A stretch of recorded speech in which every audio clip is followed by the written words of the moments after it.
Housing. A roof over our heads. A home. A reprieve from the elements, the heat and rain, the wind and cold. Something so many of us take for granted. Having a home should not come with strain. At The Dwellings, a Tallahassee community unlike any other, the aim is to provide each resident access to a program and community grounds that sets them up for success. It's a place where one feels that one is living amiably. One is feeling not just surviving. One is decently ensconced in an organic setting, socially and environmentally pleasing, and one can contribute. I feel more elicited to contribute because the setting brings out the better angels in me or others. The Dwellings, the brainchild of philanthropist and entrepreneur Rick Kearney, is pioneering the mission of ending homelessness with an environment that is sustainable, eco-friendly, and innovative. Yeah, everybody's going to ask, well, how do you pay for it? Well, it pays for itself. When you stabilize this large critical mass of people, it takes a burden off of infrastructure services, whether it's healthcare or law enforcement or incarceration, or interventions for people with mental health episodes, or children acting up or not performing well in schools.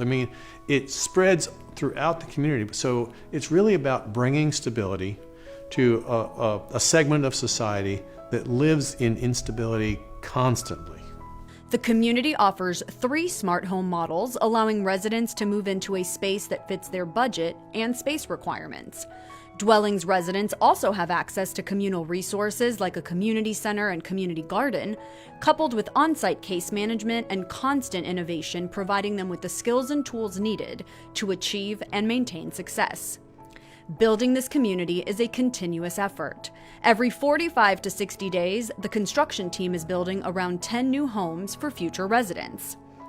I really think this can become the model for how we deal with a variety of problems, including affordable housing and mental health and medical services, and just general transportation and the things we don't think about, haircuts and food and nutrition and how do you take care of yourself. We really need to create a place where it's easy for people to get into that structure, to nurture their lives, and then to be able to sustain it on their own, because it's all about creating independence and freedom of choices and freedom of options to live the life the way they choose to live it. It is through visionaries with innovative ideas and solutions that we will reach our goal of becoming the 10th largest economy in the world by 2030. These promising practices will build the road to success and transport us to a better, stronger, and more competitive Florida.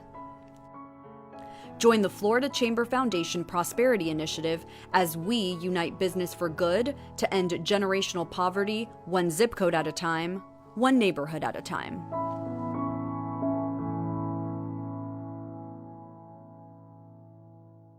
Hello, everyone. Normally I reach out to the crowd and say, how are you all doing? But that's not possible today.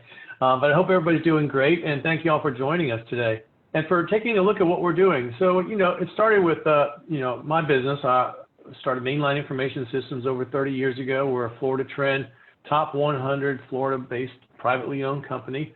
So we've been successful. But as Mark said, we have to look. Our employees and even our customers buy into this strategy that what are we doing to make our community, where our headquarters is, where we live, where our children go to school, how do we make it better? And unfortunately, we have one of the poorest zip codes in Florida with all those poverty statistics that we don't like to talk about. And so we have a fertile laboratory here to try to fix some of those problems. So many years ago, actually, I started with trying to help some of the homeless population here. The shelter had been around for 20-some years, and people were being kind of released during the day. And so we started a one-stop center to what can we do for you during the day. And so that evolved into the Kearney Center, which is our shelter operation. It has had up to 425 or more people staying there overnight.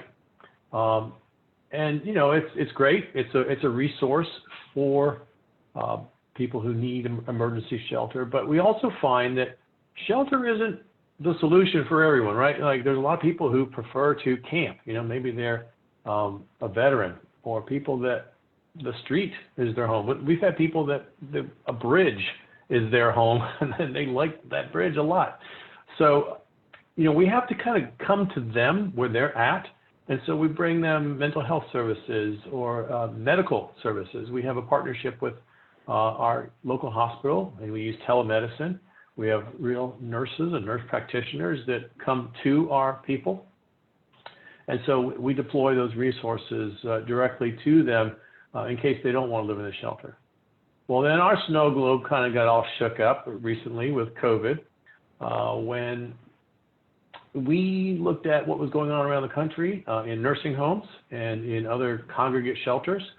And we saw that at that time we had about 385 people.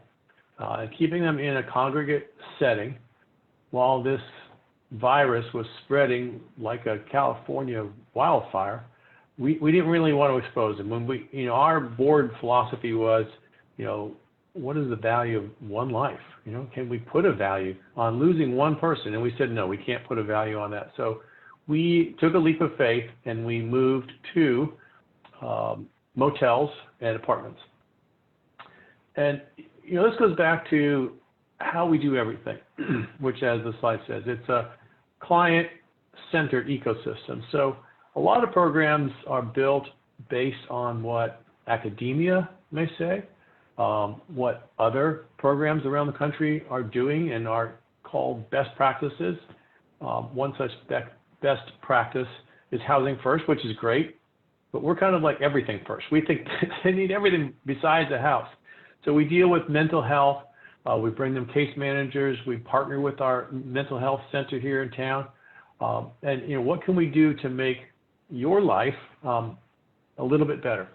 So it might be that they have a family issue with their children, or that they have a disorder, food disorder, eating disorder, or that they have a financial crisis that is surmountable, or they have a PTSD or whatever. We cover the entire gambit, and that's what our team does. And so really the next slide that we would go to is, it starts with the environment. So next slide, please. There it is.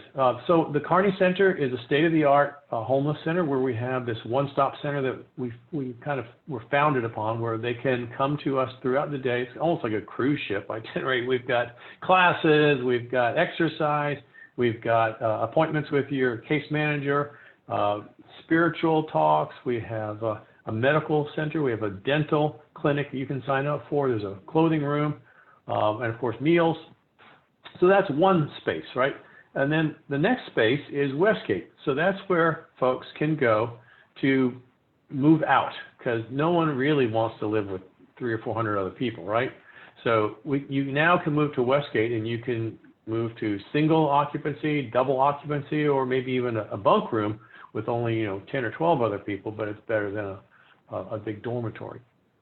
And those folks, it's a low barrier program, meaning you can move in today. So let's say you just got a job, or you just got your first disability check. You can move in today. You don't need first month, last month, security deposit, and turn on utilities and all that stuff. You just move in. So that's low barrier, and you can stay there, for a few weeks or a few months, a couple of years if you need to. And in the meantime, we'll be working on strengthening your job skills, your health and well-being, and your permanent housing options. And then moving to something more permanent is the dwellings.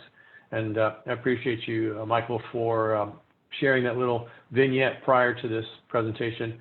It really is a cool model.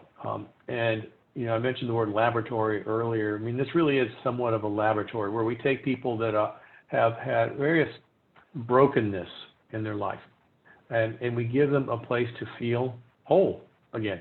You get a new house, you get linens, you get dishes, you get silverware, you get a dining program. You have high-speed internet. We even have our own television network. Offers local channels, ABC, CBS, NBC. And so you've got everything there to have like a ready-made new life. You have friends, you have case managers you can come to and talk about your successes or your sadness. And so there's somebody to talk to. We have, this, as pictured in the highlight, we have our community center there. It's not fully functional right now due to obvious reasons, but we do have gathering spaces for people to share their stories. And so, as Mark said, the government is probably not going to jump in there and create a new model for housing and supporting people. So that's what we're doing, but hopefully this model will be an example, a test that proves successful for how there's an alternative design for people to live and be well taken care of, despite their brokenness, despite their insecurities, despite that they had previously given up on themselves, and now they have hope again, and it's all about hope. So, Mike, back to you.